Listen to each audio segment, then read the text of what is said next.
काही मराठी माणसाने आज मीरा भाईंदरमध्ये करून दाखवलं होतं, माझ्याकडे शब्दच नाहीत. म्हणजे मी ज्या पोलीस स्टेशनला होतो त्या पोलीस स्टेशनचा प्रत्येक हवालदार हे टीव्हीवर फक्त हेच पाहत होतं आणि त्याच्या चेहऱ्यावर आंदोलन झाल्याच्या नंतरचा आनंद मी पाहत होतो. तो एका सर्वसामान्य मराठी माणसाचा आनंद होता आणि हा आनंद महाराष्ट्रातल्या प्रत्येक माणसाने टीव्हीवर आज घेतला असेल. मी एका चॅनलला पाहत होतो, एक टीव्ही चॅनल आहे त्याच्यावर मी मोबाईलवर लाईव्ह पाहत होतो, त्यावेळेला 3.5 लाख लोक लाईव्ह पाहत होते. याचा अर्थ विचार करा की महाराष्ट्रात प्रत्येक चॅनलवर किती लोकांनी ते लाईव्ह पाहिलं असेल. प्रत्येक घराघरात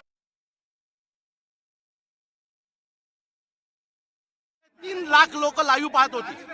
याचा अर्थ विचार करा की महाराष्ट्रात प्रत्येक चॅनलवर किती लोकांनी ते लाईव्ह पाहिलं असेल. प्रत्येक घराघरात आजचं मराठीचं आंदोलन केलेलं आहे आणि याच्या पुढे महाराष्ट्रात कुठेही मराठी माणसाच्या बाबतीत असं काही घडलं तर असेच मोर्चे निघतील, याचं सरकारने दखल घ्यावी. आधीचा मोर्चा निघाला त्या मोर्चाला अशा पद्धतीने कुठेही कोणाला ताब्यात घेतलं नाही. या मोर्चामध्ये मात्र दिसेल त्याला ताब्यात घेतलं. या मोर्चाच्या बाबतीमध्ये पोलीस प्रशासन आणि गृह खात्याचा दबाव होता. सकाळी ज्या वेळेला पोलीस माझ्या घरी आले त्यावेळेला जे कोणी संबंधित अधिकारी माझ्या घरी आलेले, मी त्यांना विचारलं की साहेब, मी मोर्चा मराठीसाठी काढतोय आणि मराठीसाठी ज्यावेळेला मी मोर्चा काढतोय त्यावेळेला अधिवेशन चालू आहे महाराष्ट्रात, सो याचा त्रास तुम्हाला होणार नाही आहे का? तर ते म्हणाले, अविनाश मला हे सगळं माहिती आहे पण माझ्यावर खूप दबाव आहे मुला इथनं घेऊन जाण्याच्या बाबतीत. सो मी रात्री 3 वाजता माझ्या घरी माझा मुलगा आणि माझी बायको होती. मी कुठल्याही वादात पडलो नाही कारण खूप पोलीस होते माझ्या घराखाली, वरती खूप पोलीस होते. मी माझे 2-3 सहकारी बोलवले आणि सकाळी खाली उतरलो. परंतु जी काही त्याच्यानंतर वसई विरार आणि या पट्ट्यातनं आमचे 1,500च्या वरती महाराष्ट्र सैनिक या लोकांनी अटक केले होते. त्याच्यानंतर लोक रस्त्यावर उतरली, पोलीस येत होते, महिलांना गाडीत भरत होते, आमच्या लोकांना गाडीत उचलून घेऊन जात होते. मला कळत नव्हतं की आमच्या लोकांना उचलून का नेत आहेत. आम्ही काय आतंकवादी आहोत का? आम्ही काय दहशतवादी आहोत का? प्रतिक्रिया घेतल्या जे कुठल्याही पक्षी संबंध होते, मराठी लोक होती इथली, त्यांनी देखील इथे जमा झाले म्हणून त्यांना मी तेच सांगतोय की तुम्ही नक्की मीरा भाईंदर हे महाराष्ट्रात आहे की राजस्थान आणि गुजरातमध्ये आहे? आणि जर मीरा भाईंदर महाराष्ट्रात असेल तर मराठी माणसाला त्यांची बाजू मांडण्याचा अधिकार आहे. बाटली देखील फेकली गेली. मी पुन्हा सांगतो, प्रताप सरनाईकांच्या बाबतीत इथे जे झालं ते योग्य नाहीये. कारण तो ज्या वेळेला इथे आला त्यावेळेला मराठी माणूस म्हणून आला होता.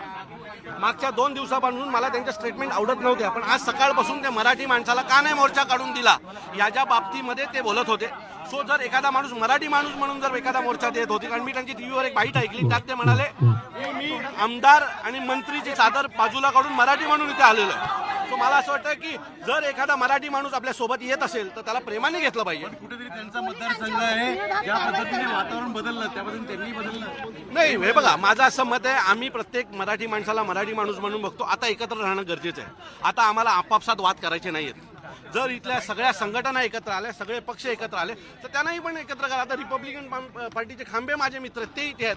सो माझं मत आहे की सगळे मराठी लोक एकत्र होते. अनेक आमदार म्हणतात, नरेंद्र मेहता म्हणतात की या मोर्चाच्या बाबतीमध्ये त्यांचा हेतू चुकीचा आहे. तुम्हाला सांगतो, त्याच माणसामुळे हा मोर्चा निघाला.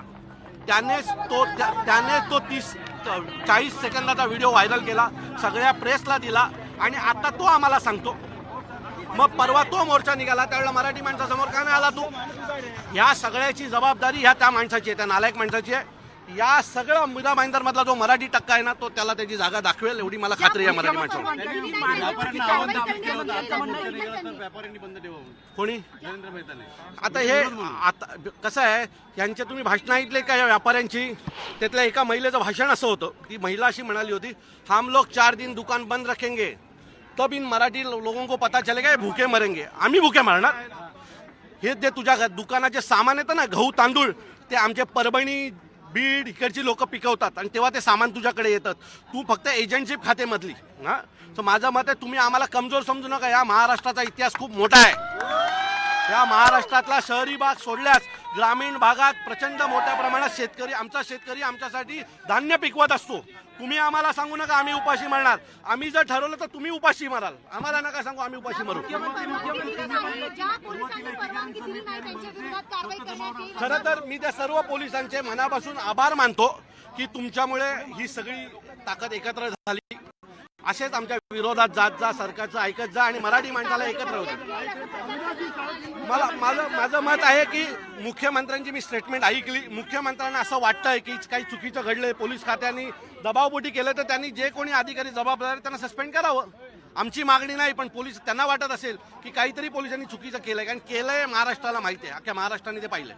मोर्चाची गळचेपी केली जात होती सुरुवातीला, पोलीस पकडत होते आणि त्याच्यामुळे अहो हा मराठी माणूस आहे, कसं काय गळचेपी होईल. मला खात्री होती, म्हणजे सकाळी 10 वाजता इथे कोण नव्हतं, फक्त पोलीस होती, पण मी सतत माझ्या बरोबर होतो, त्यांना सांगायचो की आमची लोक येणार, हा मराठी माणूस घाबरून घरात बसणार नाही. आणि काही वेळाने ते झालं, रस्त्याच्या रस्ते तुडुंब भरले. 12-15% मराठी माणूस जे मेरठमध्ये आहे आणि त्याची ताकद आमच्या समोर नाही, असं देखील वक्तव्य नरेंद्र मोदी मी तुम्हाला तेच सांगतोय की जे काय 12, 15, 18% जे काय आम्ही आहोत ना, ते तुला पुरून मोरल्याशिवाय राहणार नाही. तुझं राजकारण संपवल्याशिवाय आम्ही राहणार नाही. मीरा भाईंदर, काय भूमिका असेल? याच्या पुढे आम्ही आता जे काही मला ज्यांनी आम्हाला पाठिंबा दिला होता त्या सगळ्या संघटना, सगळे पक्ष आम्ही भेटून पुढची जी काही भूमिका आहे ती आम्ही ठरवू आणि तुम्हाला कळू.